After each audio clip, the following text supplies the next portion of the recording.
Bismillahirrahmanirrahim. Assalamualaikum warahmatullahi wabarakatuh. Baiklah, saya Fani Rahmasari, NIM 1914020068 dari kelas PBAB semester 5 akan memaparkan jawaban UTS takwim saya. Soal yang pertama, evaluasi atau evaluation merupakan salah satu komponen penting dalam pembelajaran. Ada beberapa istilah yang berkaitan dengan evaluasi, yaitu pengukuran atau measurement, penilaian atau assessment, dan tes. Ketiga istilah tersebut memiliki makna yang berbeda, walaupun memang saling berkaitan. Pertanyaannya, jelaskan definisi dan hubungan masing-masing istilah tersebut. Kemudian, jelaskan apa yang dimaksud dengan takwim atau evaluasi dalam pembelajaran bahasa Arab. Jawabannya, pengukuran atau measurement adalah suatu tindakan untuk menentukan jumlah atau kuantitas dari sesuatu. Kemudian penilaian atau assessment merupakan suatu proses pengambilan informasi yang dilakukan secara terus-menerus untuk mengetahui kemampuan atau keberhasilan siswa dalam proses pembelajaran. Kemudian tes yaitu alat yang digunakan untuk memperoleh informasi berupa sebuah pertanyaan. Hubungan dari ketiga istilah tersebut yaitu pengukuran dilakukan terlebih dahulu sebelum penilaian. Penilaian dengan adanya pengukuran maka penilaian akan dapat dilaksanakan. Sedangkan tes merupakan alat atau instrumen dari sebuah pengukuran. Kemudian evaluasi atau takwim dalam pembelajaran bahasa Arab adalah proses penilaian yang sistematis terhadap suatu hal untuk menganalisis dan mengukur tentang benar dan salah. Soal nomor 2. Setiap kegiatan evaluasi memiliki tujuan, sasaran atau objek, serta prinsip-prinsip dalam pelaksanaannya. Jelaskan dengan contohnya dalam evaluasi pembelajaran. Pertama, tujuan evaluasi. Tujuan evaluasi yaitu yang pertama, sebagai alat bantu dan bukti mengamati tingkat keberhasilan peserta didik dalam mencapai tujuan yang telah ditetapkan. Yang kedua, mengetahui efisiensi dan efektivitas metode yang digunakan pendidik dalam proses pembelajaran. Kemudian sasaran atau objek evaluasi. Ada 3 sasaran atau objek evaluasi. Yang pertama, input, terdiri dari bakat, kepribadian, sikap, inteligensi, dan minat. Yang kedua, transformasi, terdiri dari kurikulum, materi, metode, manajemen sekolah, guru, dan personal lainnya. Kemudian input, terdiri dari prestasi belajar. Selanjutnya, prinsip-prinsip evaluasi. Prinsip yang pertama, kesesuaian dengan tujuan. Bahwasanya evaluasi itu harus sesuai dengan tujuan pembelajaran. Contohnya, jika tujuan pembelajarannya agar siswa mampu melafalkan bunyi huruf dengan benar, maka evaluasi hendaknya meminta siswa mengucapkan bunyi-bunyi huruf tersebut dengan cara membuat daftar huruf yang dimaksud dan menyuruh siswa mengucapkannya. Prinsip yang kedua, menyeluruh. Contohnya, melakukan evaluasi bukan hanya dari aspek kognitif, afektif, atau psikomotor saja, tetapi juga dilihat dari aspek kebahasaan dan keterampilan berbahasanya. Kemudian, prinsip yang ketiga, keterpaduan. Contohnya, adanya remedial dan pembinaan kemampuan khusus siswa. Kemudian ilmiah, harus valid, reliabel, dan objektif. Contohnya, dalam melakukan penilaian atau evaluasi tidak boleh atas pengaruh orang lain.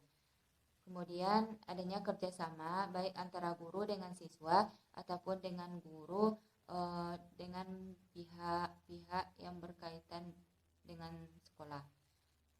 Kemudian berkesinambungan, harus dilaksanakan secara teratur dan sambung menyambung dari waktu ke waktu. Kemudian ekonomis, dilakukan dengan cara yang efektif dan efisien.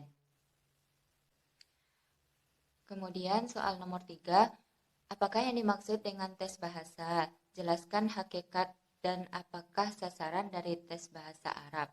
Jelaskan dengan contoh. Tes bahasa merupakan suatu alat atau prosedur yang digunakan dalam melakukan penilaian dan evaluasi terhadap kemampuan berbahasa. Kemudian tes bahasa erat kaitannya dengan keterampilan berbahasa. Keterampilan atau kemampuan berbahasa itu mencakup 4 jenis kemampuan. Yang pertama, kemampuan menyimak. Contohnya, murid mendengarkan apa yang dijelaskan guru. Kemudian, contohnya juga dalam dikte. Kemudian, yang kedua, kemampuan membaca. Contohnya, murid membaca sebuah kisah atau membaca sebuah cerita.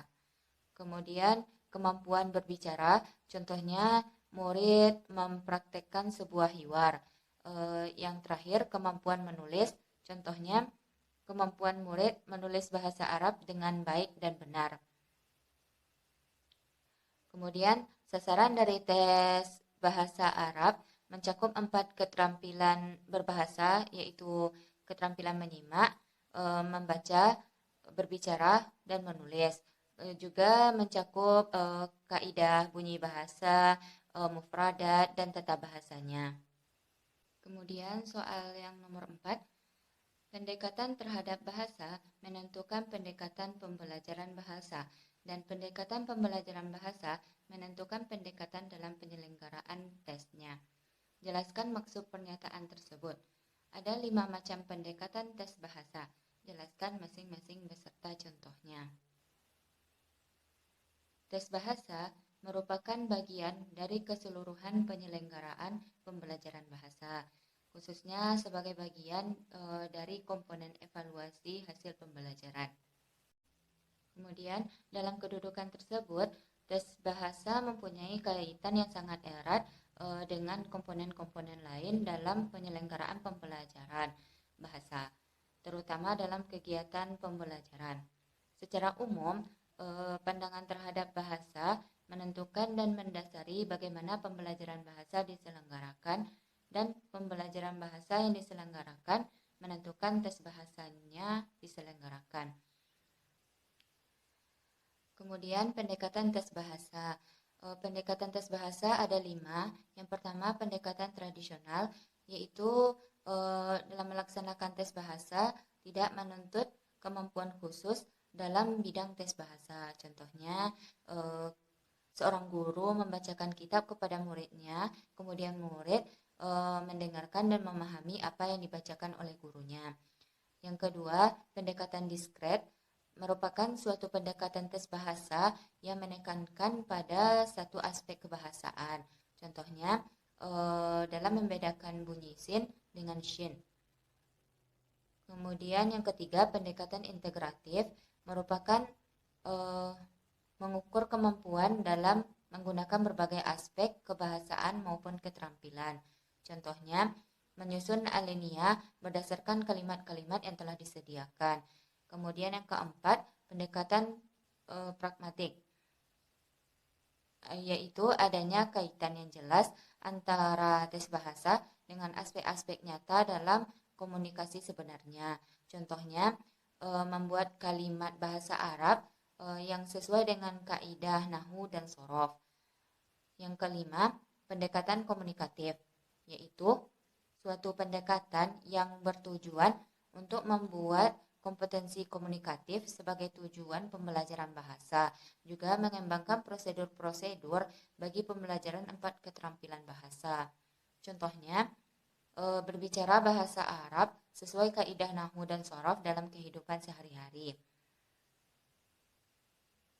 Kemudian, soal nomor 5, jenis tes bahasa termasuk tes bahasa Arab dapat dilihat dari berbagai kriteria, yaitu berdasarkan tujuan penyelenggaraan, tahapan waktu penyelenggaraan, cara mengerjakan, cara menyusun, jumlah peserta, bentuk jawaban, cara penilaian, acuan penilaian, aspek bahasa, dan berdasarkan cara penyusunan. Jelaskan 5 di antaranya beserta contoh. Yang pertama, berdasarkan cara mengerjakan, yaitu ada tes tertulis. Tes tertulis baik soal maupun jawabannya dilakukan secara tertulis. Contohnya menyusun kalimat dalam bahasa Arab. Yang kedua, tes lisan. Pertanyaan dan jawabannya dilakukan secara lisan. Contohnya tes ketika wawancara. Yang ketiga, tes perbuatan. Contohnya tes bernyanyi. Yang kedua, berdasarkan cara penilaian. Ada tes objektif, ada tes subjektif. Kalau tes objektif, penilaiannya dilakukan secara objektif. Contoh tesnya yaitu berupa tes pilihan ganda.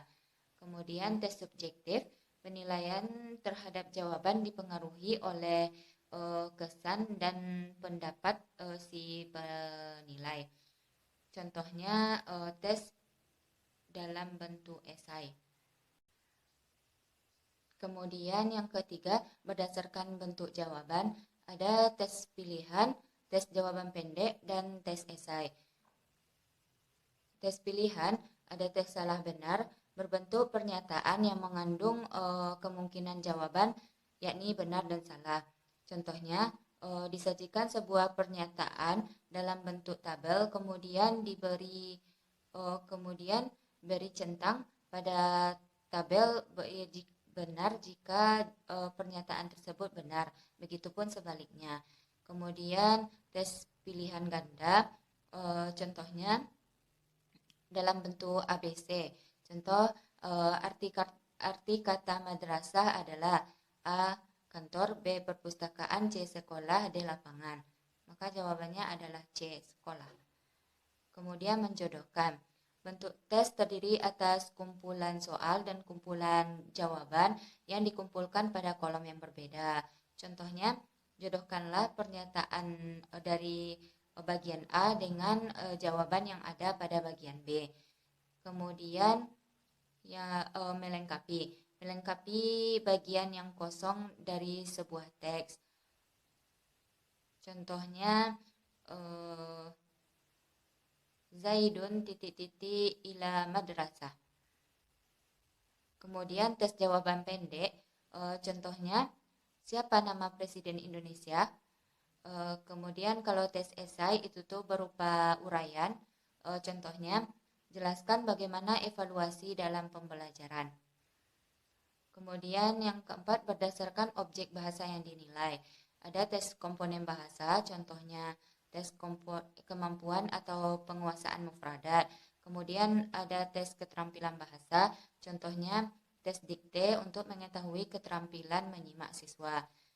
Kemudian berdasarkan jumlah peserta, ada tes perseorangan dan tes kelompok.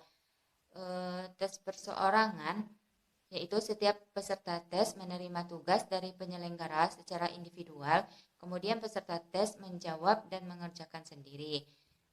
Kemudian tes kelompok merupakan tes yang diselenggarakan untuk sekelompok peserta tes sekaligus. Sekian jawaban UTS saya. Wassalamualaikum warahmatullahi wabarakatuh.